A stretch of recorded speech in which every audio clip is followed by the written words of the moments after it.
Darth, Theorist, rise.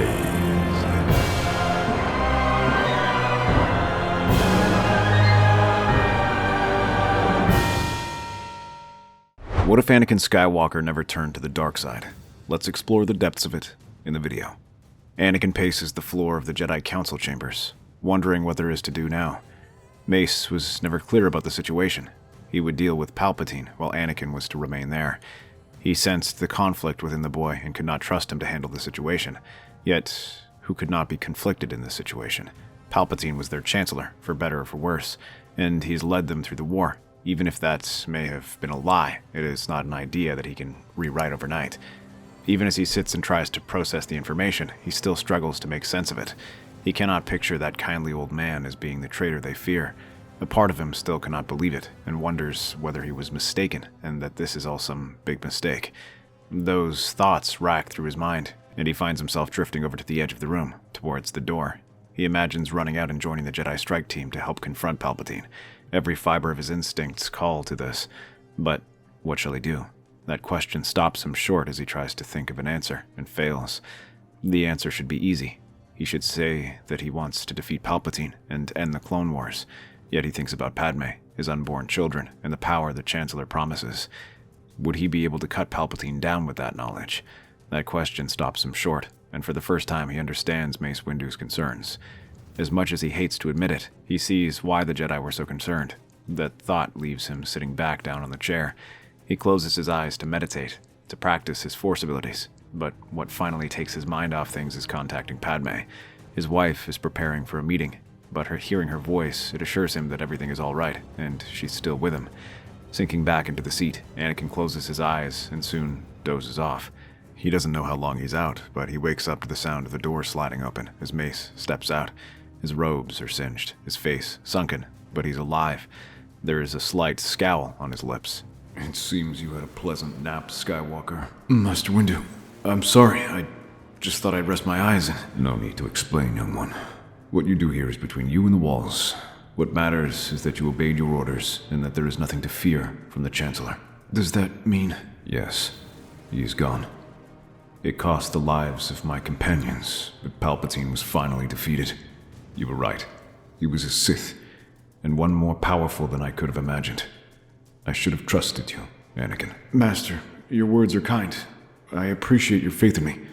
I will strive to be worthy. You already have. And now I need you to help me. We must contact the Jedi Council and inform them of what has happened, as well as prepare for what shall happen next. Anakin rises to his feet and feels a shiver down his spine as he recognizes the implications. He is now one of them, a member of the Jedi Council. Mace is not taken away from that. Those thoughts are pushed aside as the rest of the Jedi Council materializes before them. Mace bows and explains everything that happened. Along with the rest of the strike team, he tried to arrest Palpatine. However, the Chancellor revealed himself as a Sith and cut through 3 Jedi Masters, leaving Mace to fight him alone. The battle was hard fought, but in the end he managed to triumph. While all of this is good news for them, the problem of the Senate remains. Though Mace managed to record their fight, they still intervened in the Republic's government without the Senate's knowledge. There will be sure to be pushback. In the end, Yoda agrees to return to Coruscant, and the other Masters will hurry to end their campaigns and shore up their position.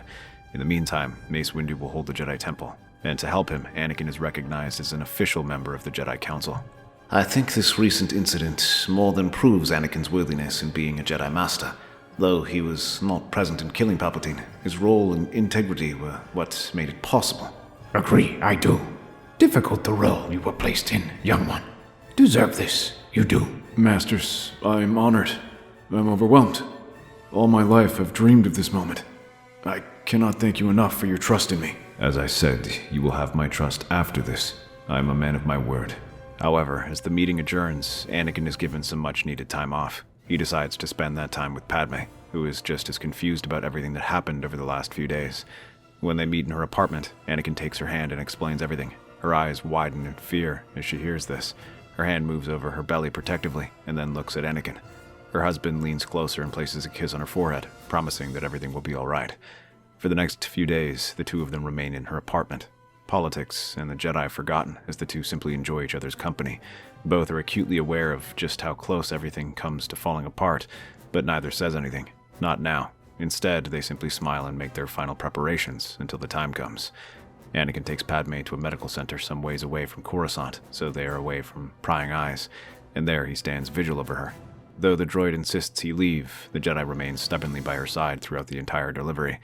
Every slight deviation and spike causes his body to tense as if expecting catastrophe, yet that calamity never comes, and after a lengthy labor, he finds himself holding his twins. Padme offers a shaky smile as the two lean close, a child in each hand. They look at one another and kiss. Anakin's communicator beeps. It's Mace, urging him to return to the Jedi Temple. When he gets back, Anakin is surprised to find hundreds of people outside. They wave banners, and some are even throwing rocks. The temple guards manage to deflect most of these, but they appear restrained for now. However, the guardsmen appear tense and look ready to spring forward at any moment. Meanwhile, the protesters continue to chant and call for accountability for the Jedi Order. Mace stands just out of sight for fear that his presence will only agitate the people further. When Anakin arrives, he explains that these people are supporters of Chancellor Palpatine. When news arrives that the Jedi executed him, many are furious, as the Senate was never informed, and for many, it appears as though the Jedi are simply committing extrajudicial killings. Now, they are here to protest and demand that the Senate investigate the Jedi. At first, they suspect that Palpatine's inner circle, such as Sly Moore, Tarkin, or Mas Amedda, is behind this to try and scapegoat the Jedi and prevent further investigations. However, Bale says that this does not appear to be the case, as though Palpatine's faction is furious about their action. The death of their leader has crippled them. Most of their members have abandoned them, and those who remain are wisely keeping their heads down. While some extremists call upon such actions, they are in the minority and are being monitored. In reality, most of the Senate are satisfied with the records shown and the testimony provided by Anakin and Mace. And while they are upset with the Jedi conducting these actions independently, more are embarrassed at being blindsided and would rather forget this. They only request that the Jedi continue to focus on the war effort and remain out of politics and other places for now.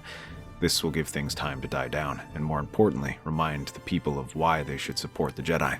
If that is the case, then perhaps it is not from above that we should be looking, but from down below. I can have some of the temple guards speak to the protesters and see if we can learn anything more. Soon enough, a temple guard returns and bows her head as she gives the report. According to the protesters, they were organized by a civil action group called the Coalition of Harmony, which is based in the lower districts. But upon further inspection, they see that the group has suddenly enjoyed a flush of donations in the days after the Chancellor died, including a few particularly large donations from anonymous sources. Coalition of Harmony.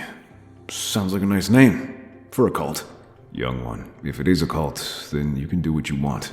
The two take a small team into the headquarters of the Coalition. At first glance, it appears no different than any of the other buildings, run down, grim, and overcrowded. But it is filled with people, many of whom appear like volunteers, activists, and protesters. Thanks to their recent wealth, there are now freighters uploading new supplies, booths for volunteers to sign up, and fresh equipment to modernize their organization. But Mace notices the extra security they keep, burly guardsmen with blaster rifles. Not the type of thing you would normally find in protesters. Many of them give the Jedi nasty looks. A few look ready to fight, but they hold their nerve. When they arrive at the head office, a tall Ithorian steps out to greet them. Master Jedi, welcome to our humble organization. If you are interested in donating, I can provide you with a form. That won't be necessary. We are more interested in learning about who these generous patrons of yours are. Master Windu, you must understand that such information is classified. I am not at liberty to disclose personal details. For a group that calls for public accountability, that is a rather opaque way of handling business. Master Jedi, we are not under investigation. If you have reason to believe that we are doing something illegal, then you are free to present any evidence.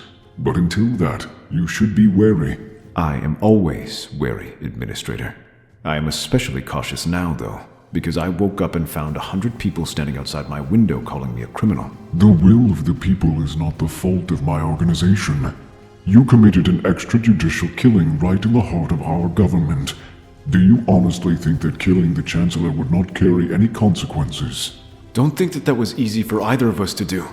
Mace loves the Republic with all his heart, and the Chancellor was like a father to me, and yet he chose to betray both of us. So you chose to take matters into your own hands, instead of taking things to the Senate. The Senate? You of all people are saying we should trust the Senate to get things done. You're not much of an activist, are you? I also noticed you have no such protests demanding the Senate conduct any investigations. This makes me question how sincere you are with your mission. How dare? How dare? Because you have not yet provided us with any information regarding this matter, and it's making me think you're hiding something. Now I ask you to tell us what we want before I forget my manners and take that information from you. That is intimidation. Surely that is against the Jedi Code. Now, Skywalker, I don't normally see eye to eye with you, but in this regard, we are in agreement. So, what will it be? All right. I was approached by a man who serves the Pike Syndicate. He offered as a generous donation to organize a protest in the Jedi Temple, and said they would continue to support us if we helped him. Oh, don't look so high and mighty to me, Jedi. We had to survive, especially when you Jedi are too busy serving the whims of the Senate. The only time you ever took action was when you were threatened. They ignore him and run out, having the information they need. But as they head out, Anakin purses his lips. I hate to admit it, but that guy was right. Things will be different once the war is over. I'll make sure of it. That's why I'm here. I'm gonna make sure of it as well. But the real thing is to convince them that this will be the case. Mace says nothing, but they hand this report over to the Senate and the Jedi. With proof that such protesters have ties with crime syndicates, they urge action. With the reformist faction now dominant, they call for investigations and to meet with leaders to discuss this. Soon after, Ahsoka returns from Mandalore with Maul in tow. But this is soon forgotten, and action is soon conducted against these groups. The preliminary investigations soon yield results, as the Coalition of Harmony didn't just accept money from the Pikes, they also helped move drugs, and during the raid in one of their warehouses, they find that among the supplies they've purchased, there were chests of spice belonging to the Pikes. This is enough to have many of its leaders arrested, and organizations that begun to receive anonymous donations to be investigated. Soon, raids increase to try and stop this, while Padme and Bail hold meetings with other groups not mentioned to win their trust and secure their support in this matter. All of this should be considered a great success, but the HoloNet paints a different story. Instead, they speak of the rampant abuse conducted by the Senate and the Jedi. These aren't raids to stop crime, but to silence dissenters. While the meetings Padme conducted are meant to intimidate and bribe, no one knows where these rumors are coming from, as the broadcasters remain anonymous. Efforts to triangulate their location only win further ire, as many accuse them of dissent. More protests are organized, but this time they are not solely dependent on the actions of such organizations. One group that notices this is the remnants of Palpatine's faction. They are quick to reorganize the opportunity and go on the attack, accusing the reformists of not wanting to bring back democracy, but instead to seize power for themselves. Rather than continue working independently from each other, Tarkin decides to approach his mysterious allies directly. The knowledge that the Black Sun and Pikes are the ones backing the Coalition and their civilian groups is enough to tell him who is responsible. Later that night, he heads out to Coruscant Maximum Security Prison and steps into one of the cells. Greetings, Darth Maul. I must say, your recent efforts have proven to be quite successful. I think even the Jedi were stunned by the surge of negative reports. I have no idea what you're talking about. I have been here this whole time. Ah, yes, of course. But what if you were not here, but were free to journey elsewhere? Are you offering me freedom? I am merely responding to the partnership you presented and making it official. Of course, with partnership comes give and take. I could get you out of here, but I will require service. I need the Jedi discredited, and the Senate brought back to heel. Your efforts have borne fruit, but I think we can do more. What did you have in mind? The next morning, the HoloNet is ablaze. Every channel carries the same headline. Jedi Council hides Anakin Skywalker's secret marriage. Images of Anakin and Padme, taken years ago at Naboo's lakeside villa. Their interactions in the Senate, and images of them throughout the war. They play on repeat, grainy, but undeniable. All of that information was taken from the Chancellor's personal files and is now made public by Tarkin. Though Palpatine wished to turn Anakin, the Admiral sees that such a plan is doomed to failure. His best chance is instead to destroy him and cripple the Jedi as he wishes. Tarkin's voice floods the feeds, sharp and cold as Durasteel. It is well known that the Jedi and the reformist faction within the Senate have closely cooperated through these last few weeks. While they claim that this was due to shared interest, they have not revealed anything. As it turns out, leaders from both sides have been in bed together, metaphorically and literally. One must question whether this was indeed just an alliance of convenience, or was it something more sinister? Files of their secret affair were discovered in the late Chancellor Palpatine's records. I suspect that they had wished to silence him to cover up this affair. Crowds gather across Coruscant by midday. Holoscreens flicker with angry faces. The air grows thick with heat, chance, and fury. While Tarkin's data flows, Maul's criminals work to incite the masses. Third parties are paid to spread this news far and wide, to give their own claims, and to tarnish the already ruined name of the Jedi.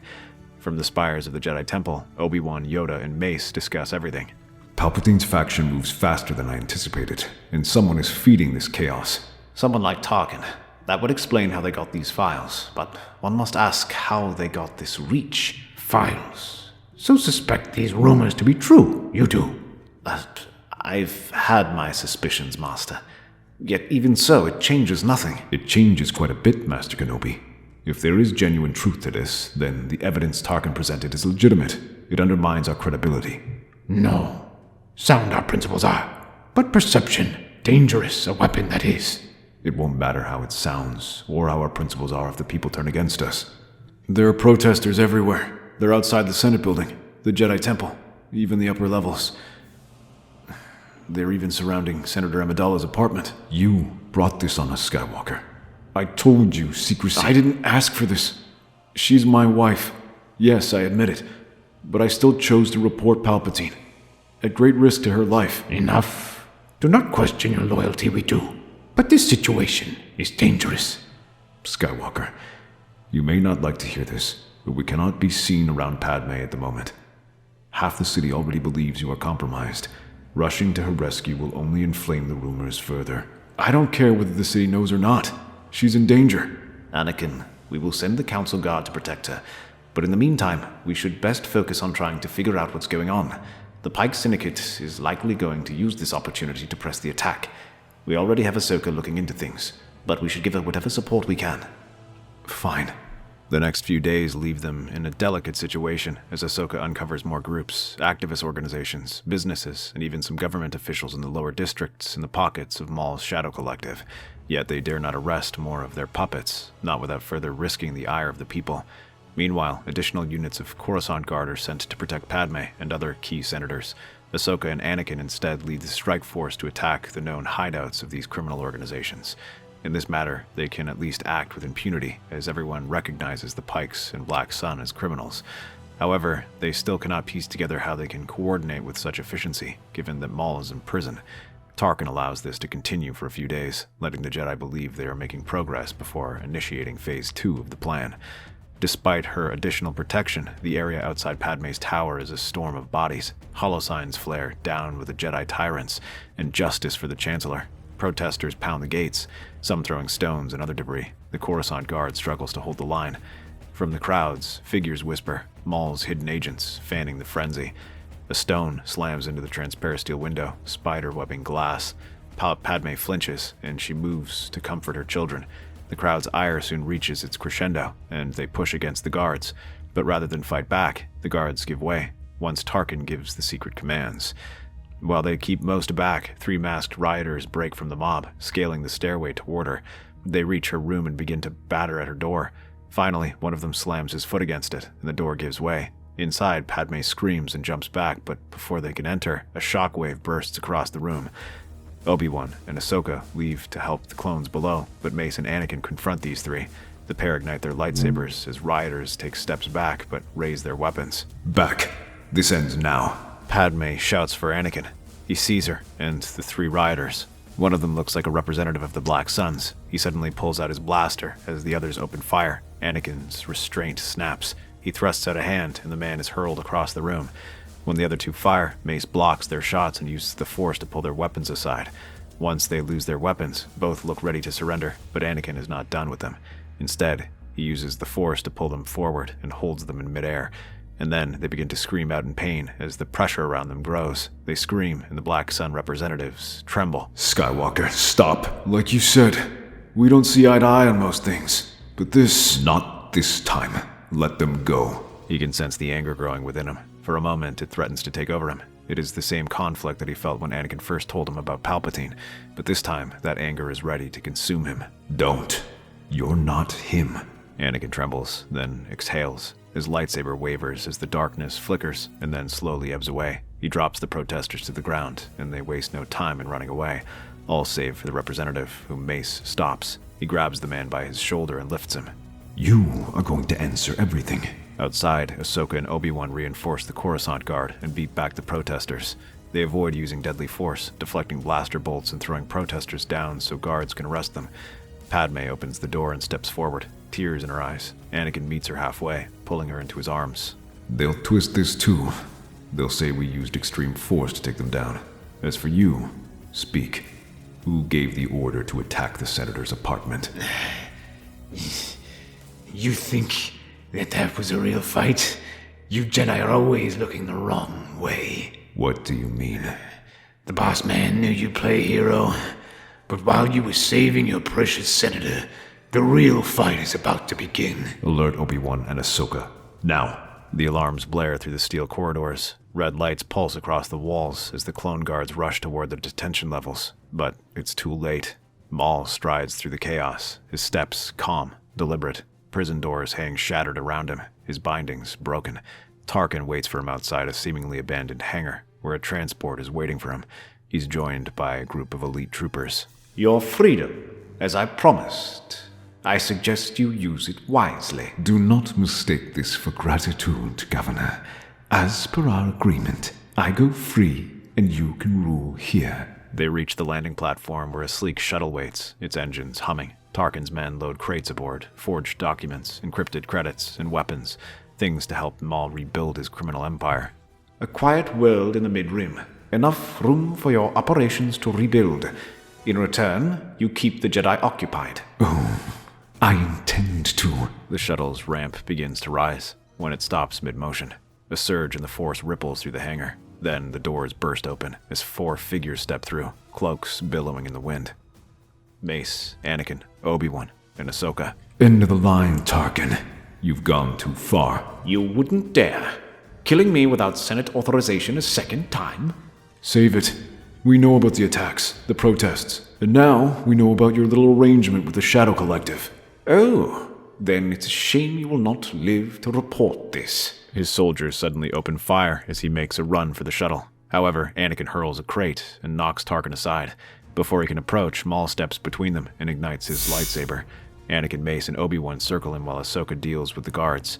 Smirking, Maul ignites his lightsaber and whirls it around across the guard, aiming to disorient them with the sparks that fly each time his blades meet the ground. The other Jedi backs up, but then Obi-Wan leaps over the strike and uses the Force to push him back. Maul skids forward, right into the other 2 Jedi's lightsabers, but he slides underneath their blades and leaps back onto his feet. Anakin and Mace rush at him, raining attacks down, though the Sith twists his saber staff back and forth, trying to parry each of their strikes. Obi-Wan leaps from the center and brings his weapon down, but Maul twists at the last second and catches the blow. He skids across the ground and reverses his grip, so the bottom blade slashes at Obi-Wan and forces him back. You think you can cage me again, Jedi? He lunges, red arcs against violet and blue. Mace quickly steps in and covers for him, letting the dark energy flow across him, and then throws them back with another burst of the Force. Anakin follows and comes from the side, slashing across his legs. This causes Maul to hiss as his legs spark, but he kicks them back. He crisscrosses his lightsaber towards Mace. The Jedi raises it up and parries this strike. Anakin and Obi-Wan shake off their surprise and meet Maul head-on, their blades colliding with explosive fury. Mace remains to the edge, striking at his sides whenever he exposes himself, but Maul fights like a cornered animal, feral, vicious, unpredictable. Through the haze, Maul leaps from the shuttle ramp, but Ahsoka intercepts him midair. Her twin blades crossing his, she twists, spinning him back toward the ground, where Obi-Wan strikes from the side and slashes his legs. 2 more lightsabers follow and drive into his back as Anakin and Mace look at him. Anakin turns sharply toward Tarkin, who tries to flee toward the exit. A swift gesture of the Force slams him into a wall. You're not going anywhere. Now, you're going to tell us everything. Soon enough, they have the information they need. Tarkin had planned on using Maul as a distraction to turn the people against the Jedi in exchange for his freedom. This, along with further evidence of collaboration with the crime syndicates, helps further exonerate the Jedi Order. But, as the dust clears, they recognize the Jedi's shortcomings. To remedy this, Mace and Anakin begin making efforts to reform the Jedi Order and take an active role in helping the people. It starts with them collaborating with civilian organizations, to talk to them, to win their support back. At the same time, Anakin is pardoned for breaking the Jedi Code. His children are allowed to train in the Jedi Order. That's our theory. The Star Wars universe is a galaxy filled with exciting stories and possibilities, and we love exploring them. If you want to accompany us on this journey to a galaxy far, far away, then please like, share, and subscribe to our channel.